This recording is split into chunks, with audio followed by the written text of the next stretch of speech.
You're listening to The Gulf Stream, the official podcast of the Harte Research Institute for Gulf of Mexico Studies at Texas A&M University-Corpus Christi. The importance of conservation and restoration is exactly to that point. We know that there's this balance that is struck between removing the oysters from the habitat for the things that we enjoy and also maintaining enough oysters in the bay to provide all the important ecological benefits that they provide. The following episode was recorded live during the Texas Oyster Round Up at Water Street Market in downtown Corpus Christi. As with any live production, especially one that's outdoors, anything can, and does, happen. The panel discussion, steered by moderators John and Marcus, covers all things oysters, from aquaculture to conservation and restoration. Now grab your lemons and hot sauce. Let's learn about oysters. My name is Megan Radke. I am the Communications Coordinator at the Harte Research Institute for Gulf of Mexico Studies at Texas A&M University-Corpus Christi. And I'm also a producer of our little podcast called the Gulf Stream Podcast. So, of course, I can't not plug that right now. So everybody, please, if you have a chance, go like and subscribe to the Gulf Stream. We're on most major podcast platforms and on YouTube. So we've got a real treat for y'all here today. We've got a panel of oyster experts. They're going to talk about all kinds of things, everything oysters, and we've got some excellent moderators, John and Marcus, and so I'm going to hand it over to them right now to get started. So thank you guys for joining us. Cool. Well, thank you very much for having us, and thanks for being out on this beautiful Earth Day, and thanks for Brad and Richard for having the platform to have us here. We're really excited to be here, and Marcus is a professional fly fisherman. I'm a professional surf nature photographer, so that's our little background. And we have these great doctors and scientists with us, so we'll just jump right on in. All right, so how about you guys, when we give your little bio, you guys just kind of stand up, wave to the crowd, let everybody know who you're at. Can you guys hear us okay? Everybody good? Go. All right, you do the first one, dude? Dr. Chris Hollenbeck is an assistant professor with a joint appointment with Texas A&M University, Corpus Christi, and Texas A&M AgriLife Research. His research involves applying genetic approaches to better understand and manage populations of exploited fish and shellfish, particularly in the context of aquaculture. His work is aquaculture focus is on improvement, production, and sustainability in the aquaculture industry through the development of selective breeding programs. Man, that's a mouthful. I've never seen Welcome aboard, dude. And that concludes our program. Man, that's the most big words I've ever said in my life. And up next, we have Brad Lomax, who is kind of, we'll call you the oyster godfather. Yeah. Dr. Godfather Oyster. Yeah. So he's a restaurateur, a local visionary who's responsible for founding Water Street Restaurants in 1983, which is older than most of the people here probably. Texas Surf Museum in 2005, and the Texas Oyster Ranch in 2020. You've been a busy man lately, dude. The state's first permanent oyster farm. Brad is named co-chair of the Coastal Bend Oyster Task Force by Rep. Todd Hunter, and spearheaded the development of the oyster mariculture industry in Texas. Everybody think we should give this dude a round of applause. Yeah, hell yeah. Wonderful. Yeah. Next up, Dr. Joey Matt has been involved in the science and application of oysters breeding since 2012. He was an employee, master's student, and PhD student at the Aquaculture Genetics Breeding and Technological Center at the Virginia Institute of Marine Science. He's currently a postdoc at Texas A&M University in Corpus Christi, exploring research questions relevant to breeding better oysters for Texas and abroad. All right. Whoop, whoop. All right, next we have Jennifer Pollack. That, how you say, okay. She's endowed chair of the Coastal Conservation and Restoration of the Harte Research Institute for the Gulf of Mexico Studies at the Texas A&M University-Corpus Christi. Dr. Pollack and her team at HRI work to provide science-based information to support resource management and conservation efforts, and improve sustainability of coastal ecosystems. Thanks for joining. And next up, we have Dr. Vicki Pruente, is the Director of Research for Palacios Marine Agricultural Research, where she is designing and implementing a research program to support the new oyster aquaculture industry in Texas and reef restoration efforts. Before joining PMAR in 2020, she received a bachelor's degree in marine biology from Texas A&M at Galveston and a PhD in fisheries and aquaculture from Auburn University. Welcome. Man, that was a mouthful for all of you guys. So let's get to the nitty gritty. I think the first question is to you, Brad. Why don't you tell us about your experience starting the first Texas oyster farm, and we'll get into some more. So first, am I on? Test. So I think the first thing that I want to do is thank the Nueces County Department of Corrections for allowing Marcus and John to get out, and their parole officers for releasing them to come out and be a part of this event. Check-ins at 8 o'clock.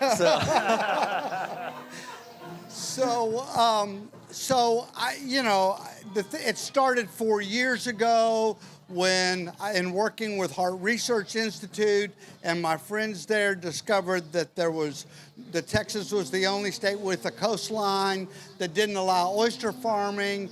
Finding out more about oyster farming, I'm condensing, 5 or 6 years here into a soundbite, but we got the law passed, and we went through all this entire process. Very educational, very interesting. We got to the point, and you guys were a part of this, where we stocked our first baby oysters that were spawned by Auburn University, where Vicki trained in Copano Bay. And so we went through all this process, and then as soon as we did that, I promise you, that's when the real learning began. We learned that what the impact that Texas environment has on this equipment, and how to handle all the various problems. There's no way to study that. You just go out there and get beat up. So all of that finally culminated with a sale. And to be honest with you guys, all of this was done none of it really mattered to me until a transaction took place. So the first transaction was State Rep Todd Hunter purchased with real money. I tested it. The first dozen oysters. And so since then, we've been in the process of building an industry. And David Aparicio, I know, is here somewhere, and he is the third permitted oyster farmer in Texas. And Hannah Kaplan, who sent her oysters down, is number 2. So I guess what I tell you, there's a million ways I can go with it, but it's happening.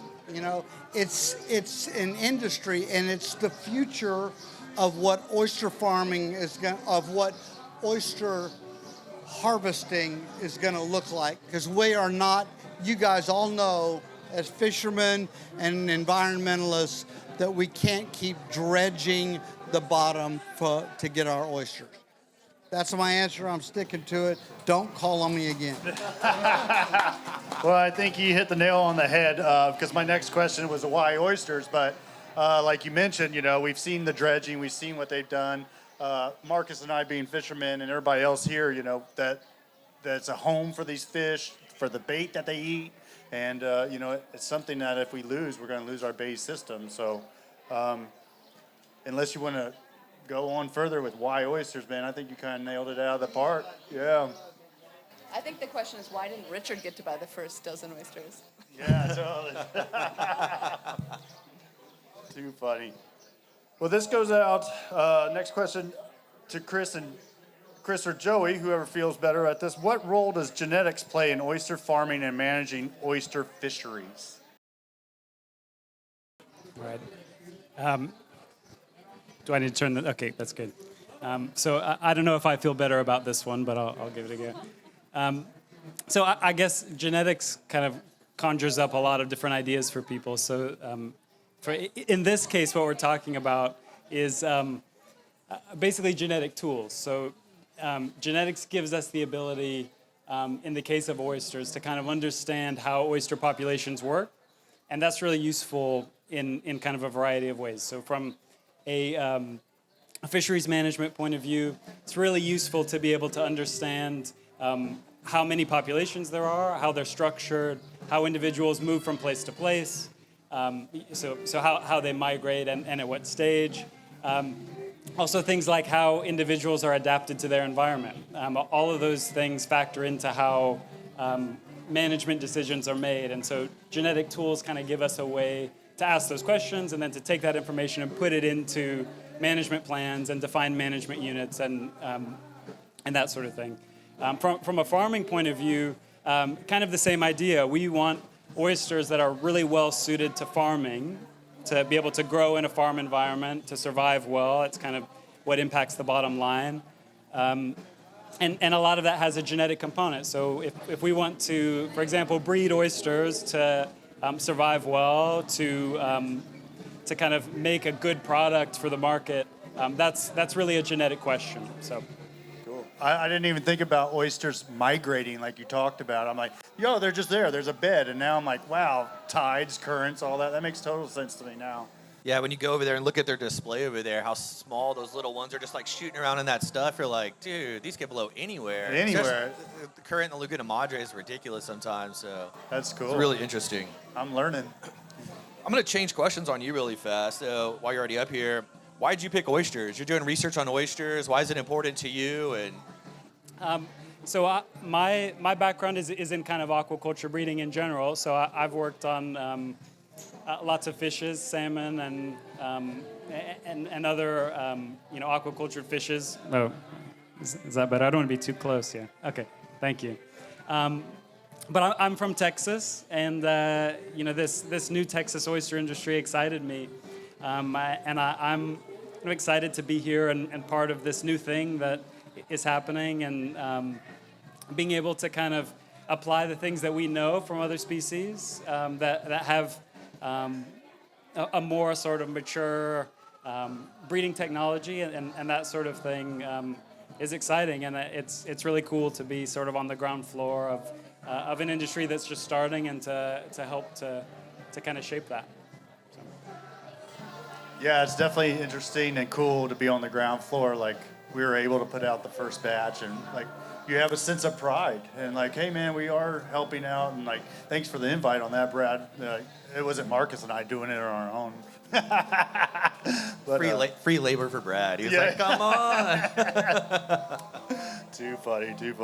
So let's move on to this. What is important about oyster genetics in Texas? So I'll take this as the outsider, the Virginian here. All Texans know that Texas is special, right? Well, it's Well, it can also be applied to the genetics of oysters. There is a genetically distinct population of oysters in the Laguna Madre. It's the most commonly found oyster down there is part of this genetically distinct population that's different genetically from oysters that you'd find in the rest of the Gulf. Going up north, if San Antonio Bay and northwards, you'll more commonly find oysters of a different genetic type. And then in between these two regions, it's a transition zone. You can find oysters of these genetic types in similar abundance. And this is really important for stocking your farm. If you're in the transition zone, you can stock oysters of both genetic types. If you're in San Antonio Bay and northwards, you're only permitted to stock the northern type on your farm. But it's also really important for us as scientists and breeders because of the consequences of this genetic difference. You know, these oysters we expect are locally adapted to different environments and Laguna Madre being a much different environment for the hypersaline aspects of it, to the mesohaline mid-salinity bays that you find throughout the rest of Texas. So that's really important to know, because you want to be, stocking your farm with regionally adapted animals, and as breeders, we're really interested in making sure that you get seed that, is adapted to perform really well in your environment. Very interesting. Oh man, do one of you guys want to explain the process of the selective breeding and why it's important for the oyster? I'll let Chris start and I'll finish. Great. So selective breeding is essentially this process of growing up individuals every year in some kind of closed population, evaluating them for some traits that you're interested in. In oysters, we're interested in survival. Survival is the thing that impacts the bottom line the most. Brad will tell you. But also things like growth and meat quality. These are important traits. And we know that some individuals are just genetically better, superior than others. So selective breeding is just being careful about measuring this in lots of individuals, and then selecting those that are superior to breed the next generation. And over time, this process kind of develops generation after generation until you have, animals that are really well suited for something like oyster farming. Our kind of twist on that is that genetic technology has gotten to the point where we can actually look directly at the DNA of individuals and be able to make decisions based off of that. And that's really useful. It makes us, it gives us the ability to be really precise about how we make those decisions and to make progress, relatively quickly. So.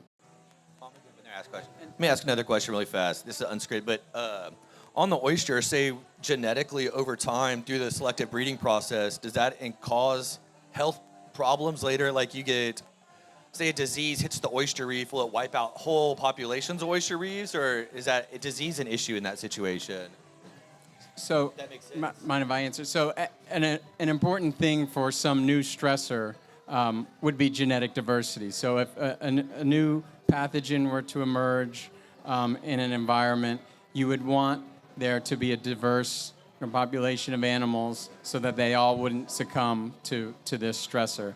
And so, from breeding, you are selecting certain individuals that have good traits, but you want to maintain genetic diversity. So there is a trade-off between improvement and diversity, but there are good examples of breeding programs that have done a really good job of maintaining that genetic diversity while also seeing that improvement.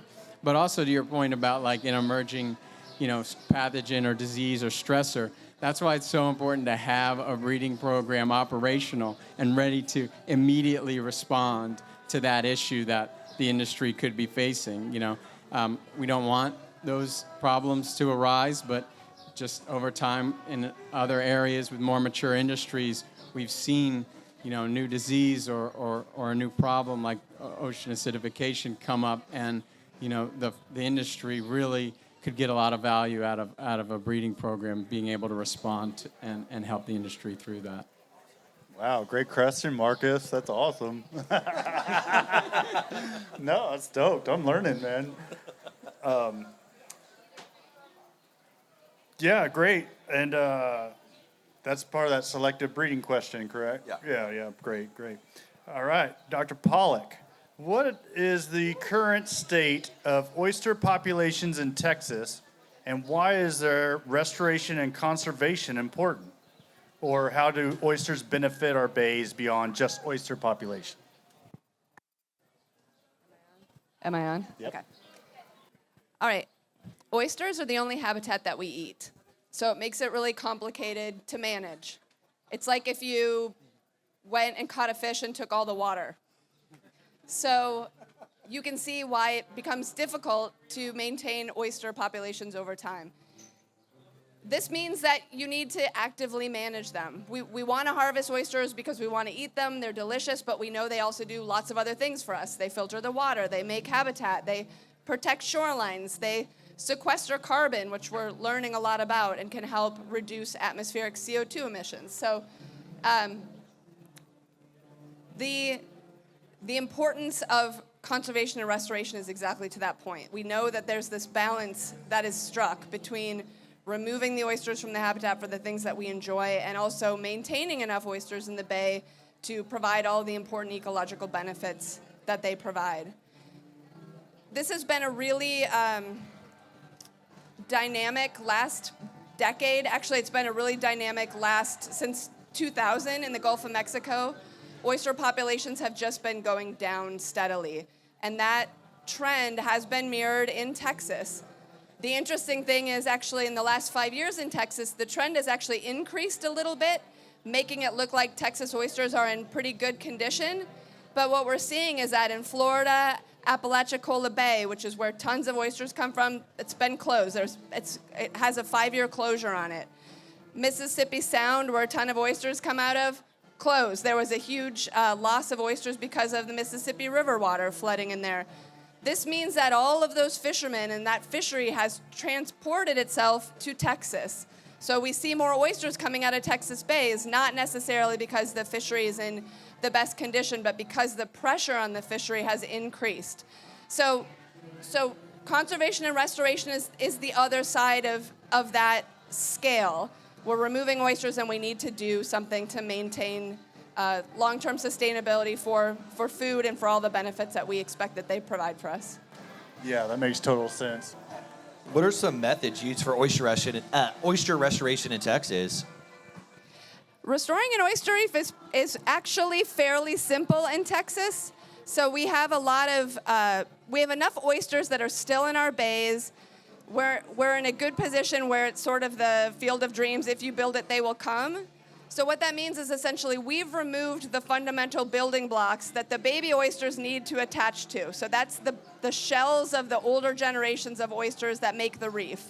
As we harvest a reef, which is done by an oyster dredge, which is like a rake that gets pulled behind a boat, those shells are removed, and then the new generations of oysters that these guys are talking about that are larval, tiny, planktonic, are looking for something to attach to. You've probably pulled anything out of the water, like a shoe or a rope or anything. You'll see there's an oyster on it. So it's looking for something to cement itself onto. And so what we do in Texas is we put that important fundamental building block material back in the bays in the right places and at the right times, and then those larval oysters that are out there that are desperate for a place to attach and create living reef, they do the rest of the job for us. And if there's just a mud bottom, they won't have anywhere to go, or they sink right into that mud and can't. Yeah, so they need to attach to something. They're kind of say it's like a butterfly. They have to go through all these metamorphic stages, and if they don't have, they'll attach to a small grain of sand or anything they can find, but then they're just going to kind of get buried in the bay bottom. So that just kind of drops back into the next question, which is there any ongoing oyster research that you're particularly excited about right now? Oh, we have so much exciting research going on. Come visit us at HRI. We'll tell you all about it. It's like a nightclub. Thank you for asking about our exciting research. We have so much exciting stuff going on right now. So I have a lot of graduate students who are here today who will also be happy to share with you what they're working on. But some of the things that we're looking at right now are understanding restoring oyster reefs in deeper water where they're traditionally harvested, like I said, and have been degraded over time. But we're also looking in the really shallow parts of the bay. So even though those haven't been traditionally harvested, what we want to understand is, are those special places that should be protected in a different way? You know, if we remove those deeper oyster reefs, do they get replaced by the shallow reefs? And what we're starting to understand is that those systems are actually quite different and very unique in terms of the habitat that they provide. So if you lose one, you don't just get to point to another and say, like, but we still have that shallow reef over there. It's actually quite different. So it's sort of the, like, not all oyster reefs are the same. And I'll talk about one other project that we have going with oysters right now is understanding the role of oysters to capture and store carbon, so carbon sequestration by oysters. And if you're following the news, you know that carbon sequestration is becoming a very big topic everywhere in the energy industry, changing out your appliances to try to reduce your carbon footprint. We're trying to learn, can oysters do this as well? You know, the way that that trees take up carbon, you might all be familiar with, right? They're trees, they photosynthesize. When they do that, they take up CO2 from the atmosphere and they make tree. Oysters are not trees, but they eat tons and tons of phytoplankton, which are tiny plants floating around in the bay that are also taking up enormous amounts of CO2. So those oysters can consume this massive amount of carbon that's trapped in that phytoplankton and then transfer it to the bay bottom where it's out of circulation with the atmosphere. So we're trying to wrap our arms around, what is the role that oysters can provide in this service that's become very important and very actually lucrative. Demand for carbon markets is really growing. Wow, that's really interesting for sure. Wow. Okay, so I think on your Instagram, you're part of the shell recycling program, right? So how does that contribute to like the restoration of the bay system and stuff like that with the oysters? Yeah, so Brad is our founding member. There were a few of us who started the oyster shell recycling program back in 2009. So Gail Sutton, Brad, we worked with the Port of Corpus Christi. We still work with the Port of Corpus Christi. And we, recycling an oyster shell is super simple because the shell that you recycle is the shell that goes back into the bay. It's not like something that has to be transformed or taken apart or broken down into other components. So the way that this works is when you eat oysters today, eat your oysters at Water Street because they're recycling your shells. That shell gets collected, so it doesn't go into the trash. We take those shells to the Port of Corpus Christi, where they are far away from you while they are stinky and being bleached by the sun. They have to, by Texas Parks and Wildlife regulation, sit out in the sun for at least 6 months before anything can be done with them. They can't go back into the bay because they could have come from Florida or somewhere that maybe had, different species or different, pathogens. And when we have enough shells stockpiled, like I said, we use science. We've developed a bunch of maps to understand where the best places in the bays are to put these shells, and we put them back out and we rebuild reefs. So essentially, we just put the shells back down in the bay bottom in the right places at the right times, and then let the baby larval oysters do their thing, attach on and become a living reef. That's awesome. You guys have been doing that since 2009? Since 2009. So we have, in partnership with Brad and Water Street, we have restored over 40 acres of oyster reef with these recycled oyster shells. Wow, that's awesome.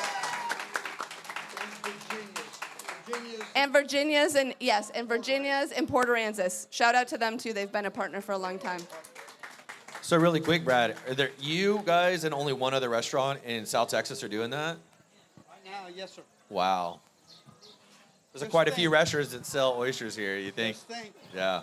Well, that kind of drops into the next question, which is, for everybody, what role do local communities and businesses play in the oyster conservation efforts? And how can individuals support these efforts as individuals? No, don't.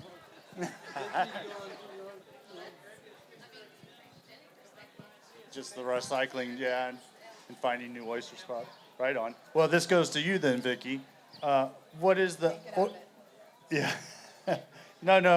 what is the oyster aquaculture then? All right, since it's a new topic in Texas, many people might not know what oyster aquaculture is. You might hear a lot of different things: oyster mariculture, oyster aquaculture, oyster farming. I grew up saying it oyster farming, so that's what I'm gonna call it. But it's basically where people can go to a hatchery and get tiny baby oysters, which we call oyster seed, and they stock them into different floating cages or bags out in the water, in the same waters where wild oysters are grown. And they're floating there at the top of the surface where they're able to eat all of that great algae that's in our waters. And they grow beautifully. And during that growing process, farmers have direct access to their oysters at any time. So they will actually handle the oysters. They'll do things like tumbling, where they actually send it through what looks like a giant rock tumbler, and that creates that perfect deep cup oyster that looks really good served raw. They will also do things like desiccating or air drying, where they'll actually remove the gear and the oysters from the water for up to 24 hours at a time. And that essentially kills off all of what we call biofouling organisms, little mudworms, there's barnacles, algae that will grow and try to get into your oysters. And so by air drying them once a week, you can actually keep your oysters and your cages clean. And at the end of it, you get this beautiful oyster that is perfect for the half-shell market. So that's what oyster farming is. How does it affect our bay system? So I tell people that oysters in a cage versus oysters on a reef provide basically the same pros in the water.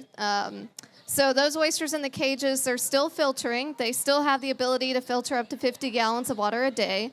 They're still, helping to remove excess nutrients from the water and all of that. Those cages actually become new habitat out there where habitat was not there before. And so if you pull an oyster cage out of the water and dump it out, you will find all kinds of critters in there. You will see crabs and shrimp and all kinds of stuff. And with all those little baby things coming into the bags, that attracts the bigger fish. So there are a lot of people out there who like to fish on oyster farms because it is great for sheep's head. You get a lot of speckled trout up in there. So it becomes this new habitat where there wasn't habitat before. But also, it's a way for people to earn money and still work on the water, but they're producing a sustainable product. So all of those oysters that are stocked on an oyster farm come from a hatchery. We're not stealing them from the wild. So that allows all of the wild oyster larvae out there to go and, attach to the reefs out there and help rebuild that. So by farming oysters, you can actually help create more of a positive shell budget rather than a negative shell budget, which is what, the oyster dredgery is doing. They are going out there and taking it out and not really putting it back. We're creating something in a hatchery on land that eventually produces a shell that you can recycle and then use to go and build a reef. So there are so many different benefits of oyster farms that I think aquaculture in general gets a bad rep from other types of species that are, raised in net pens or something. But really, oysters in a cage are going to help clear up the water in the bay. It's going to give somebody a job. It's going to give you a product that you can eat at the end of the day that's freaking delicious. So there's a lot of pros to oyster farming that people might not know. Awesome. No, that's totally interesting. I've been to Baja, Mexico, and seen the big tuna nets that they have growing the fish in. And well, and that's interesting too. I didn't mention it. You're not feeding oysters in the wild. You are not putting any sort of oyster feed into the bay. They are eating what is naturally out there, put out there by Mother Nature. So you're not adding something that can pollute the water when you're farming oysters. Yeah, you gotta feed those fish. Yeah, interesting. Wow. It's just knowledge getting dropped. I love it. Hey, Marcus, can I ask a question? Of course you can. You had a really succinct economic assessment of what you can do per acre in an oyster farm. Can you just go over that again? I think that's interesting, see the economic impact of oyster farm. So these are rough back-of-the-envelope calculations, so don't quote me on this. But to give you an idea, in an acre of a farm, you can harvest roughly 200 to 300,000 market-sized oysters a year. So that's a lot of oysters coming off of 1 acre. Now, there's a lot of other factors, survival, how well you're working your cages, that kind of thing. But each of those oysters will go to market, and the farmer can get anywhere from 30 cents an oyster to $1 an oyster, depending on how good their product is. How much equipment does it cost? You have to spend on equipment? Yeah, so it is kind of a big startup. Here in Texas, to lease an acre for oyster farming, you will pay about $2,000 an acre per year. That's a recurring cost. And then for the gear itself, it ranges anywhere from about $55,000 an acre all the way up to over $100,000 an acre, depending on what type of gear type you want to use. So once you get all of that, that's a huge, capital startup cost and get it all going. There are profitable farms out there, but it is something to think about. It's a big investment to get a farm going. Yeah, but the payoff is. The payoff could be great. Yeah, I mean, you're basically, you're adding to saving our bays, and you can't put a number on that. Oh, yeah, and I tell people, oyster farmers are the best stewards of the environment because their job and their income relies on the water that they're farming in. And so they are the ones that are out there picking up the trash. They're out there telling people what, the good things about oysters are. And so they really are the best representatives for the bay. And probably watching salinity levels and passing that on to other people. Like you said, you're the first line of defense of, oh my goodness, the water went this way or that way, and and then you can sound the alarm if need For be. sure, for sure. Very interesting. Very cool. So how can oyster aquaculture benefit natural oyster reefs? I think you went into some of that already. So more oysters in the water. If a farmer is farming diploid oysters, which can reproduce, that is basically a source of eggs and sperm that creates baby oysters that can go and attach to any substrate out there. So oyster farms can actually be a source of new oyster larvae that can eventually recruit onto oyster reefs.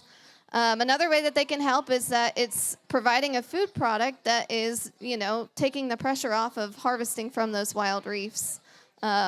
Everybody loves eating oysters. I think that's why we're all out here today. And so if you can find a way to, still harvest oysters but not have to take it from a natural reef, that's great. And that's what oyster farming can do. That's wonderful. I just wondered who the first guy to ever be like, I'm going to try eating that rock, bust that thing up. A very smart Indian, probably. Yeah, totally. I hope he didn't eat the wrong time of year. Yeah, You can have he'd be so bummed, dude. It's like, no, dude, you could totally eat it. These are fine, bro. You're like, You first. you first. Awesome. Well, thank you guys for coming out and doing this. I'm sure everybody here really enjoyed this information.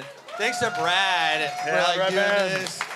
And If there's anything else you guys really want to, say before you're wrapping it up, or give more information about what y'all do, and come on. I think we should ask Brad to tell us what he learned in his first year as an oyster farmer. Not to do it. So, hey, David, stand up. So there's the number 3 permitted oyster farmer in the state of Texas. I get a lot of credit. David's out there busting his tail like the rest of us with this. He's got about 17 brothers, 30 or 40 cousins that I can tell, but more. And he gets help out there. But David's doing an excellent job. His oysters are Matagorda pearls. They're available over there. And so I can't remember what the question was, but I never answer the question. Tell us what you learned in your lessons learned. I learned a ton. We killed way more oysters than we sold in year one, and it was a brutal learning curve. And when everybody told me start small and grow into it, I thought that was for mere mortals. I discovered that I am way below mere mortal. We killed a lot of oysters, but I'm telling you, it's extremely rewarding. The oysters that went in the bay with you guys were big as the end of my little finger. You can see over there where Drake is, the end product, or what David's end product is. It's an amazing critter. It grows and it has this hard shell, and they're just fascinating, and they are foundational species. We gotta have them. They're a foundation of our bays. And so I love being a part of it. The other thing that I'll say, and I promise I'll shut up, but the people who are attracted to this business are just like y'all that are attracted to this talk. Cool, interested, young people, capitalistic turtles, people who are interested in what's happening. Smart, young, ambitious. Drake walked away. Drake has a degree in marine biology, and I've got him out there paying him coolie wages because I've convinced him this is a cool thing to do.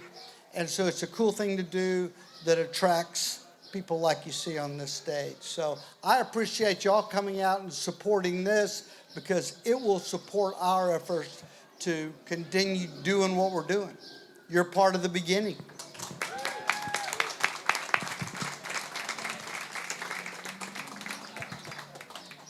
Well, yeah, make sure and cruise around. Like you say, you see baby oysters as they grow, and the way they build them up. And these guys are great explanations of everything that goes on. And I've learned a lot already today, and I just got here. But But we're very grateful for you, Brad. We appreciate this platform that we can talk and bring these things to light. You know, they're under our feet most of the time, so these people need to read and learn about them. So thank you all very much for attending us, and we really appreciate y'all being here and all the information. And let's go enjoy some oysters. Yeah. Yes, sir. I'm going to pop in one more time, guys.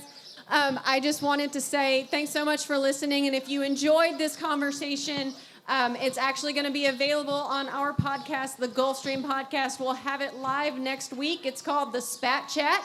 So look for that. And again, feel free to subscribe and like our podcast. So thanks so much. Thanks so much to everybody for being here today. And thanks to our moderators. You guys did an excellent job. Thanks for listening. If you enjoyed this episode, consider contributing to a greater Gulf by visiting harteresearch.org. That's HARTE research.org.